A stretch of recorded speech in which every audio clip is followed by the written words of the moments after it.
ಈಗ ಟ್ರಾಫಿಕ್ ಭಾಳನೇ ಇದೆ, ಭಾಳ ತೊಂದರೆನೇ ಆಗ್ತಾ ಇದೆ. ಈಗ ನಾವೆಲ್ಲ ಮಕ್ಕಳಿಗೆ ಇಲ್ಲಿ ನಿಲ್ಲಿಸಿ ಇಲ್ಲಿಂದ ಅಲ್ಲಿವರೆಗೆ ಕರ್ಕೊಂಡು ಹೋದ್ವಿ.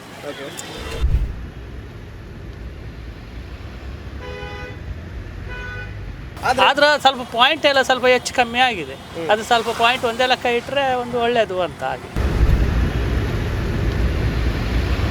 ಸಿಗ್ನಲ್ ಆಗಬೇಕಾದ್ರೆ ಇಲ್ಲಿ ಫ್ಲೈಓವರ್ ಮಾಡಬೇಕು. ಓವರ್ ಇದೆ, ಟ್ರಾಫಿಕ್ ಸಿಕ್ಕಾಪಟ್ಟೆ ಆಗಿದೆ. ಉಡುಪಿ ಮಣಿಪಾಲ ರಸ್ತೆಯಲ್ಲಿ ಟ್ರಾಫಿಕ್ ಸಮಸ್ಯೆ ಜನರ ದೊಡ್ಡ ತಲೆನೋವಾಗಿ ಪರಿಣಮಿಸಿದೆ. ಇತ್ತೀಚೆಗಷ್ಟೇ ಸಿಗ್ನಲ್ಗಳನ್ನು ಅಳವಡಿಸಿದ್ದರೂ ಕೂಡ ಈ ಸಮಸ್ಯೆಗೆ ಸರಿಯಾದ ಪರಿಹಾರ ಸಿಕ್ಕಿಲ್ಲ. ರಜಾ ದಿನಗಳಲ್ಲಿ ಅತಿಯಾದ ವಾಹನ ದಟ್ಟಣೆಯಿಂದ ತುಂಬಿ ಹೋಗುತ್ತಿರುವ ಈ ರಸ್ತೆಯ ಕುರಿತು ಸಾರ್ವಜನಿಕರು ಏನಂತಾರೆ, ಈ ವಿಡಿಯೋ ನೋಡಿ. ಸರ್, ಈಗ ಟ್ರಾಫಿಕ್ ಈಗ ಸೀಸನ್, ಟೂರಿಸ್ಟ್ ಸೀಸನ್ ಆಗಿರೋದ್ರಿಂದ ಮೋಸ್ಟ್ಲಿ ನನಗೆ ಟ್ರಾಫಿಕ್ ಆಗಿದೆ ಅಂತೇಳಿ ಅನಿಸ್ತಾ ಇದೆ. ಇದಕ್ಕಿಂತ ಮೊದಲು ಹೇಗಿತ್ತು ಅಂತೇಳಿ ನಮಗೆ ಗೊತ್ತಿಲ್ಲ. ನಾವು ಮೊದಲು ಬಂದಾಗ ಸ್ವಲ್ಪ ಟ್ರಾಫಿಕ್ ಇರಲಿಲ್ಲ. ಈಗ ಟ್ರಾಫಿಕ್ ಭಾಳನೇ ಇದೆ, ಭಾಳ ತೊಂದರೆನೇ ಆಗ್ತಾ ಇದೆ. ಈಗ ನಾವೆಲ್ಲ ಮಕ್ಕಳಿಗೆ ಇಲ್ಲಿ ನಿಲ್ಲಿಸಿ ಇಲ್ಲಿಂದ ಅಲ್ಲಿವರೆಗೆ ಕರ್ಕೊಂಡು ಹೋದ್ವಿ. ಮೊದಲೆಲ್ಲ ಏನಿತ್ತು ಅಂದರೆ ಅಲ್ಲೇ ಪಾರ್ಕಿಂಗ್ ಹತ್ರನೇ ಗಾಡಿಯೆಲ್ಲ ನಿಲ್ಲಿಸಿ ನಾವು ಬರ್ತಿದ್ವಿ. ಈಗೆಲ್ಲ ಫುಲ್ ಟ್ರಾಫಿಕ್ ಆಗಿದ್ದರಿಂದ ಭಾಳ ತೊಂದರೆನೂ ಆಗ್ತಾಯಿದೆ, ಮಕ್ಕಳಿಗೂ ತೊಂದರೆ ಆಗ್ತಾಯಿದೆ, ಜನರಿಗೂ ಭಾಳ ತೊಂದರೆ ಆಗ್ತಾಯಿದೆ ಸರ್.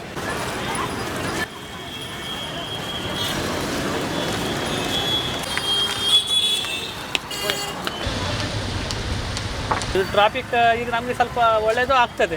ಸಿಗ್ನಲ್ ಹಾಕಿದ್ದಕ್ಕೆ ಸ್ವಲ್ಪ ಒಳ್ಳೇದು ಆಗ್ತದೆ. ಆದ್ರೆ ಸ್ವಲ್ಪ ಪಾಯಿಂಟ್ ಎಲ್ಲ ಸ್ವಲ್ಪ ಹೆಚ್ಚು ಕಮ್ಮಿ ಆಗಿದೆ. ಅದು ಸ್ವಲ್ಪ ಪಾಯಿಂಟ್ ಒಂದೇ ಲೆಕ್ಕ ಇಟ್ಟರೆ ಒಂದು ಒಳ್ಳೆಯದು ಅಂತ ಹಾಗೆ. ಅಂದರೆ ಈಚೆಯಿಂದ ಈಗ ಗುಂಡಿಬೈಲಿಂದ ಕಲ್ಸಂಕ ಈಚೆ ಬರುವಾಗ ಅದು 25 ಪಾಯಿಂಟ್ ಇಟ್ಟಿದ್ದಾರೆ. ಅದು ತುಂಬ ಲಾಂಗ್ ಆಗ್ತದೆ. ಅದು ನಮಗೆ ಟ್ರಾಫಿಕ್ ಇದು ಮಾಡ್ಕೊಂಡು ಹೋಗ್ಲಿಕ್ಕೆ ಆಗೋದಿಲ್ಲ. ಟೂರಿಸ್ಟ್ ಸಂಖ್ಯೆ ಕೂಡ ಉಡುಪಿಗೆ ಜಾಸ್ತಿ ಆಗಿದೆ. ಟೂರಿಸ್ಟ್ ಸ್ವಲ್ಪ ತುಂಬ ಜಾಸ್ತಿ ಆಗಿದೆ. ಈಗ ಕ್ರಿಸ್ಮಸ್ ರಜೆ ಮತ್ತು ರಜೆ ಟೈಮಲ್ಲೆಲ್ಲ ತುಂಬ ಜಾಸ್ತಿ ಆಗ್ತಾ ಉಂಟು. ಹಾಗೆ ತೊಂದರೆ ಇಲ್ಲ, ಎಲ್ಲರೂ ಬರಬೇಕು. ನಮ್ಮ ಕೃಷ್ಣ ಮಠಕ್ಕೆ ಬಂದು ಎಲ್ಲ ಮಠದ ಎಲ್ಲ ನೋಡಬೇಕು.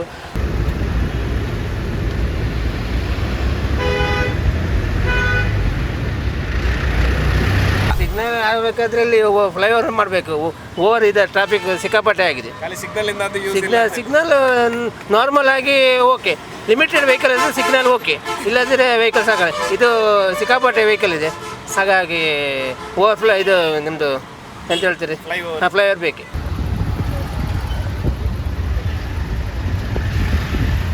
ಇಷ್ಟು ವೆಹಿಕಲಿಗೆ ನೀವು ಫ್ಲೈಓವರ್ ಮಾಡಲೇಬೇಕು. ಅದು ಎಲ್ಲಿಂದ ಬೇಕಾ ಗೌರ್ಮೆಂಟ್ ಫಂಡ್ ತರಲಿ, ಕೆಲಸ ಮಾಡಲಿ. ನಾವು MLA ಒಂದು ಆಗ್ರಹ ನಮ್ಮದು. ಅಲ್ಲಿ ಪಾರ್ಕಿಂಗ್ ವ್ಯವಸ್ಥೆ ಇಲ್ಲ. ಪಾರ್ಕಿಂಗ್ ವ್ಯವಸ್ಥೆ ಮಾಡಿದ್ರೆ ಎಲ್ಲವೂ ಸರಿ ಆಗ್ತದೆ.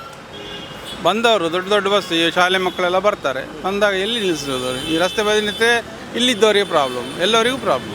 ಇದಕ್ಕೆ ಪಾರ್ಕಿಂಗ್ ವ್ಯವಸ್ಥೆ ಆದರೆ ಯಾವ ಸಮಸ್ಯೆ ಆಗೋದಿಲ್ಲ.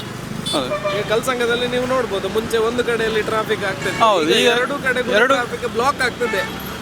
ಹೌದು, ಸಾರ್ವಜನಿಕರು ಅದಕ್ಕೆ ಏನಾದರೂ ಇದು ಪರಿಹಾರ ಮಾಡ್ಬೋದು? ಸಾರ್ವಜನಿಕರು ಅಂದರೆ ಎಂತ ಮಾಡ್ಲಿಕ್ಕೆ ಆಗೋದು? ಎಂತ ಮಾಡ್ತಾರೆ ಸರ್? ಎಲ್ಲರಿಗೂ ಅವಸರವೇ, ಯಾರಿಗೂ ಇದಿಲ್ಲ, ಎಲ್ಲರಿಗೂ ಅವಸರ. ನನಗೂ ನಿಮಗೆ ಎಲ್ಲರಿಗೆ ಯಾರು ಇದು ಸಿಗ್ನಲ್ ಬಿಟ್ಟು ಕೂಡಲೇ ಓಡೋದೇ ನೋಡೋದು, ಆಚೆ ಎಂತ ಬರ್ತದೆ ಹಾಗೆ.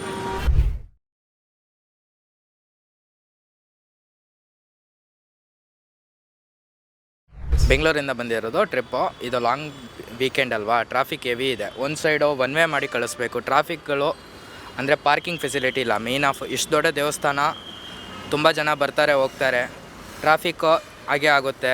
ಪಾರ್ಕಿಂಗ್ ಇಲ್ಲ ನೋಡಿ, ಎಲ್ಲ ಗಾಡಿಗಳು ರೋಡಲ್ಲೇ ಹಾಕಿದ್ದೀವಿ, ಇದರಿಂದ ಅರ್ಧ ಜಾಮ್ ಆಗುತ್ತೆ. ನಮಗೆ ದಾರಿ ಇಲ್ಲ, ಪಾರ್ಕಿಂಗ್ ರೋಡಲ್ಲಿ ಹಾಕಬೇಕಾಗುತ್ತೆ. ಅದೇ VIP ಗಳು ಯಾರಾದರೂ ಬರ್ತಾರೆ ಅಂದರೆ ಗಾಡಿಗಳು ಮೂವ್ ಮಾಡಿಸ್ತಾರೆ, ಅವರಿಗೊಂದು ನ್ಯಾಯ, ಪ್ರತಿನಿಧಿಗಳಿಗೆ ಒಂದು ನ್ಯಾಯನಾ? ಅಂದರೆ ರಾಜಕೀಯದವರು ಮಾಡೋದನ್ನ ನೆಟ್ಟಿಗೆ ಮಾಡಬೇಕು. ಎಲ್ರಿಗೂ ಒಂದೇ ಕಾನೂನು, ಒಂದೇ ನ್ಯಾಯ. ಇವಾಗ ರಾಜಕೀಯದವ್ರು ಬರ್ತಿದ್ದಾರೆ ಅಂದರೆ ಗಾಡಿ ತೆಗೆಸಿ ಅಂತಂತಾರೆ. ಇವಾಗ ನಾವುಗಳು ಹಾಕಿದ್ದೀವಿ, ಹೇಳಲ್ಲ. ಯಾಕಂದರೆ ಅವ್ರುಗಳು ಬರ್ತಾರೆ, ಆ ಟೈಮಲ್ಲಿ ಟ್ರಾಫಿಕ್ ಕ್ಲಿಯರ್ ಇರಬೇಕು, ಅವ್ರು ಒಂದು ಸಲ ಹೋಗಬೇಕು ಬರಬೇಕು. ಮಿಕ್ಕಿದವರೆಲ್ಲ ಏನು ಮಾಡ್ತಾರೆ? ಎಲ್ರಿಗೂ ಒಂದೇ ಕಾನೂನು ಮಾಡಬೇಕು.